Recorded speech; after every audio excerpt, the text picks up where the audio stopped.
এক দফা দাবিতে শাহবাগ অবরোধ করে রেখেছেন নার্সিং এবং মিডওয়াইফারি শিক্ষার্থীরা। দর্শক, আপনাদেরকে সরাসরি সংযুক্ত করেছি শাহবাগ মোড় থেকে, এবং এখানে কিন্তু শিক্ষার্থীরা যারা রয়েছেন, নার্সিংয়ের শিক্ষার্থীরা রয়েছেন, তারা বিকেল থেকে কিন্তু এই শাহবাগ অবরোধ করে রেখেছেন এবং তাদের যে এক দফা দাবি, সেই এক দফা দাবি আদায় না হওয়া পর্যন্ত তারা এই শাহবাগ অবরোধ অব্যাহত রাখবেন বলে কিন্তু জানিয়েছে। দর্শক, আপনাদের যদি জানিয়ে রাখি, আন্দোলনকারীরা যে দাবিটা করছেন, অবিলম্বে ডিপ্লোমা নার্সিং কোর্সগুলোতে স্নাতক সমমান বা ডিগ্রি পার্টস কোর্স রয়েছে হিসেবে স্বীকৃতি দিয়ে প্রজ্ঞাপন জারি করতে হবে, এই একটি দফায় তারা জানিয়ে আসেন। তারা কিন্তু সকাল থেকে আজকে শহীদ মিনারে জড়ো হয়েছিলেন এবং সেখান থেকে আজ বিকেলে বৃষ্টিকে উপেক্ষা করে কিন্তু তারা এখানে অবস্থান নিয়েছেন এবং তারা বলছিলেন যতক্ষণ না তাদের এই দাবি আদায় হচ্ছে ততক্ষণ পর্যন্ত কিন্তু তাদের এই অবরোধ কর্মসূচি চলমান থাকবে। দর্শক, আমরা কথা বলার চেষ্টা করবো একজন শিক্ষার্থীর সাথে। আপনাদের দাবিটা যদি একটু বলতেন এবং কোন প্রতিষ্ঠান থেকে এসেছেন একটু জানাবেন। আমি হচ্ছে কেয়ার নার্সিং কলেজ থেকে মোহাম্মদপুর আসাদ থেকে। আমাদের দাবিটা হচ্ছে যে আমরা ডিপ্লোমাকে ডিগ্রি স্নাতক সমমান চাচ্ছি। আমরা যেখানে হচ্ছে আপনার ইন্টারমিডিয়েট পাস করে, উচ্চ মাধ্যমিক পাস করে আমরা নর্মালি বিশ্ববিদ্যালয়ের পরীক্ষাগুলো যেভাবে হয় অ্যাডমিশন টেস্টগুলো, সেরকম আমরা বিএনএফসিতে অ্যাডমিশন টেস্ট দিয়ে আমরা সেখানে পাস করে 3 বছরের ডিপ্লোমা কোর্স কমপ্লিট করি। একাডেমিক কোর্স আমাদের 3 বছরের থাকে, আর 6 মাস আমরা ইন্টার্নশিপ কমপ্লিট করি। সেই ইন্টার্নশিপ সার্টিফিকেট পাওয়ার পর আমরা আরএন পরীক্ষা দিই। সেই আরএন পরীক্ষায় পাস করার পর আমরা কি নার্সিং আমরা হচ্ছে আরএন নার্স হিসেবে পরিচিতি লাভ করি। তো সেখানে আমাদের এই সময়টা পার করতে আমাদের 4টা বছর সময় চলে যায়। তো এটাকে কিভাবে যে বলা হয় যে এটা ইন্টারমিডিয়েট সমমান, এটা আপনার কাছে যদি যুক্তিযুক্ত মনে হয় আপনিও আমাদের বলতে পারেন, কিন্তু এটা কোনো রকমের যুক্তিযুক্ত না, কারণ এটা ইন্টারমিডিয়েটের সমমান কখনোই হতে পারে না। এজন্য আমরা সেটাকে স্নাতক ডিগ্রি সমমান করার জন্য আমাদের এই আন্দোলন আছে। আমাদের একটাই দাবি, একটাই আন্দোলন, আমাদের এক দফা এক দাবি, ডিপ্লোমাকে ডিগ্রি চাই। দর্শক, শুনছিলাম একজন শিক্ষার্থীর কথা, তিনি যেমনটি বলছিলেন তাদের এক দফা দাবি, এই দাবি যতক্ষণ আদায় হচ্ছে ততক্ষণ পর্যন্ত তারা তাদের এই অবস্থান ধরে রাখবেন, অর্থাৎ তাদের এই অবরোধ কর্মসূচি তারা কিন্তু করে যাবেন। শাহবাগে এই অবরোধের কারণে কিন্তু বিকেল থেকে কোনো ধরনের যান চলাচল করতে পারছে না, যেই অবস্থা, অর্থাৎ যানবাহন কিন্তু বন্ধ রয়েছে। তবে অ্যাম্বুলেন্সগুলোকে শিক্ষার্থীরা যেতে দিচ্ছেন। এছাড়া শাহবাগের এই মোড় দিয়ে যে সকল সড়কে যান চলাচল করছে সেগুলো কিন্তু পুরোপুরিভাবে বন্ধ রয়েছে এবং শিক্ষার্থীরা প্রত্যেকটি সড়কের সামনে কিন্তু বসে সেখানে সড়কটি অবরোধ করে রেখেছে। আপনাদের যদি জানিয়ে রাখি, শিক্ষার্থীরা যে বিষয়টি বলছিলেন,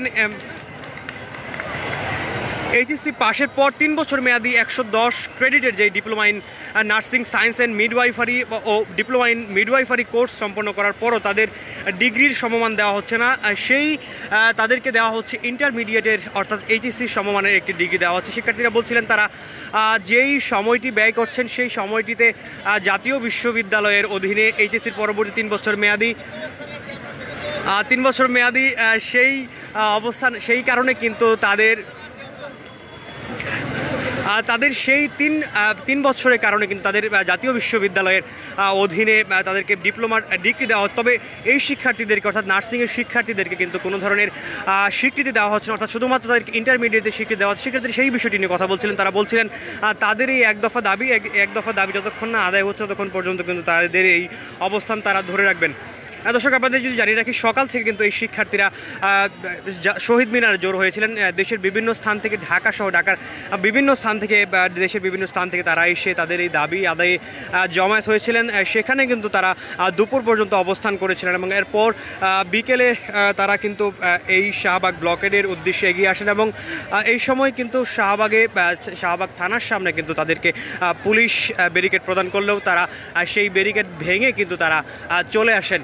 এই মুহূর্তে দেখা যাচ্ছে একজন শিক্ষার্থী কিন্তু অসুস্থ হয়ে গেছেন এবং তাকে কিন্তু নিয়ে যাচ্ছেন অন্য শিক্ষার্থীরা। পুলিশ সহ আইন শৃঙ্খলা রক্ষাকারী বাহিনীর সদস্যরা কিন্তু এখানে সতর্ক অবস্থান নিয়েছে। শিক্ষার্থীরা যখন শহীদ মিনার থেকে আসার চেষ্টা করেছিলেন সেই সময় কিন্তু পুলিশ সদস্যরা তাদেরকে পথরোধ করার চেষ্টা করেছিলেন শাহবাগ থানার সামনে। তবে শিক্ষার্থীরা সেই ব্যারিকেড ভেঙে কিন্তু তারা এই শাহবাগ অবরোধ করেন এবং এই মুহূর্তে শাহবাগে কিন্তু কোনো ধরনের যান চলাচল করতে পারছে না এবং শিক্ষার্থীরা বলছিলেন তাদের এই দাবি যতক্ষণ না পর্যন্ত আদায় করে মেনে নেওয়া হচ্ছে ততক্ষণ পর্যন্ত কিন্তু তারা এই অবস্থান ধরে রাখবেন।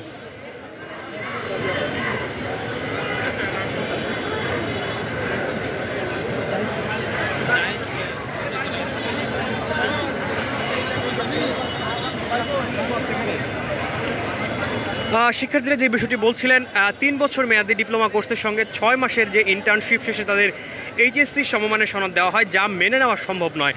দ্রুত সময়ের মধ্যে সরকার দাবির বাস্তবায়ন করলে আরও কঠোর কর্মসূচি তারা ঘোষণা করবেন এবং তারা বলছিলেন তাদের যে দাবিটি সেই দাবিটি নিয়ে কিন্তু তারা ইতিমধ্যে বেশ কয়েকবার আন্দোলন করেছেন এবং তবে কোনো ধরনের সুরাহা তাদের কিন্তু হয়নি, অর্থাৎ কার্যকর কোনো ধরনের পদক্ষেপ কিন্তু বর্তমান সরকারের পক্ষ থেকে নেওয়া হয়নি এবং তারা বলছিলেন এই দাবিটি নিয়ে আগের সরকারের কাছেও কিন্তু তারা গিয়েছিলেন, তবে কোনোভাবেই তাদের এই বৈষম্যের শিকার কোনোভাবেই তাদেরকে